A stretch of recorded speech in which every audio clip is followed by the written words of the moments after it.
கெளரவம், உயர் பதவி, போற்றக்கூடிய தன்மை வாய்த்த குணங்களை உடையவர்களாயிருந்தும், பெண்கள் ஒரு காரணமுமின்றி தாங்களாகவே ஆசை போதையின் காரணமாக துரோகத்தின் சேற்றிலே இறங்குகிறார்கள். பெண்கள் சுய லாபத்திற்காகச் சிரிக்கவும் அழவும் செய்வார்கள். தங்களிடம் நம்பிக்கை வைக்கும்படி அவர்கள் கெஞ்சுவார்கள். ஆனால் அதே சமயம் அவர்கள் யாரிடமும் நம்பிக்கை வைப்பதில்லை. நல்ல குடும்பத்தில் பிறந்தவனும் புத்தியுள்ளவனும் அவர்களை மயானத்தில் உறக்கும் பிண்டங்களைப் போல தவிர்க்க வேண்டாம். துறவரத்தை விட அதிக பாக்கியம் அளிப்பது வேறு எதுவுமில்லை. அறிவை விட பேரின்பம் எதுவும் கிடையாது. திருமாலைத் தவிர காப்பாற்றுவோரும் இல்லை.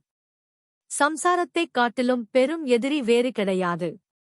இவ்விதம் சிந்தித்த ராஜா பர்த்ருஹரி உலக பந்தங்களின் மீது வெறுப்பு அடைந்தான். மோகனாங்கியை தண்டனைக்கு உள்ளாக்குவதால் தனக்கு ஒன்றும் பிரயோஜனமில்லை என்பதை அறிந்த பர்த்ருஹரி ராஜன் அரசை தம்பி விக்கிரமாதித்தனிடம் ஒப்புவித்துவிட்டான். கடைசியாக அவன் துறவியாகித் தவம் செய்ய காட்டிற்குச் சென்றான். அளவு மீறிய ஆசையின் விளைவு நிராசையிலே முடிந்துவிட்டது. அபரிமிதமான மோகத்துறைகள் கடைசியில் விரக்தியையும் துறவு மனப்பான்மையையும் உண்டாக்கும் என்பதை ராஜா பர்த்ருஹரியின் வாழ்வு உலகிற்கு எடுத்துக் காட்டியது. தொடரும்.